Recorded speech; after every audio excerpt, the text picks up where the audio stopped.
Wealth Management Group, Gina Bolvin. Gina, the nation is at and something I think an amazing fork in the road. Businesses are sort of being pushed out of their comfort zone to what Brian was saying. They're being demonized. They're bracing for higher taxes, more regulations. They're being forced to overpay. Ultimately, I think the end result will be of higher prices, which we're seeing, and fewer jobs. Your thoughts?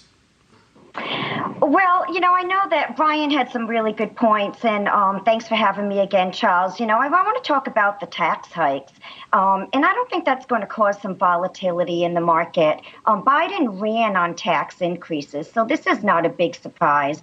But I think what could be a surprise is we are seeing some of the moderate Democrats push back on the $4.5 trillion proposed spending for infrastructure and social programs. And this may be an upside surprise if Biden doesn't get everything that he wants, and it looks like he may not.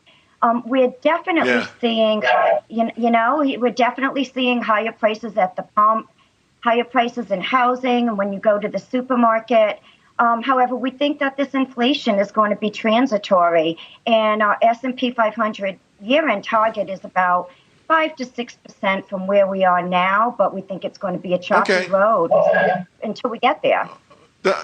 And I think Wall Street is probably looking at this a whole lot different than Main Street is. I mean, you talk about Democrats pushing back on the $4.9 trillion, whatever the next number is. You also have some pushing back on taxes. He ran on taxes, but Joe Manchin says 28% is too high for businesses. So there's a lot of shock around the way, across the board, despite the fact that everyone was bracing for this sort of change. I do want to pick up on the conversation I had with Brian, too, the investment angle. Because when I see those potential investments in CapEx spending, primarily in equipment and software, I think it's going to be huge. Think about the first quarter, the kind of gains we saw in first quarter GDP in equipment and IP spending. So if the Michigan survey is right, I think investors can make money. Are there any specific areas that you would look?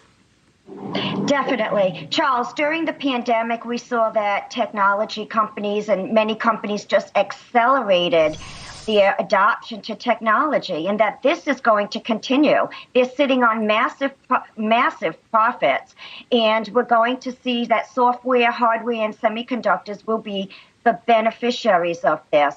As CapEx rebounds, we see value in industrials, materials, and capital equipment, and we think they're part of the continuing reopening play because there's still a lot of reopening that's going to continue to happen. Sure. We would also check out the XLI, which is the industrial. The industrials. ETF. Yeah. Okay. XLI, the industrials, which have been in a stealth rally. We got to leave it there, Gina. I love all your ideas, but we've run out of time. We'll talk to you again real soon.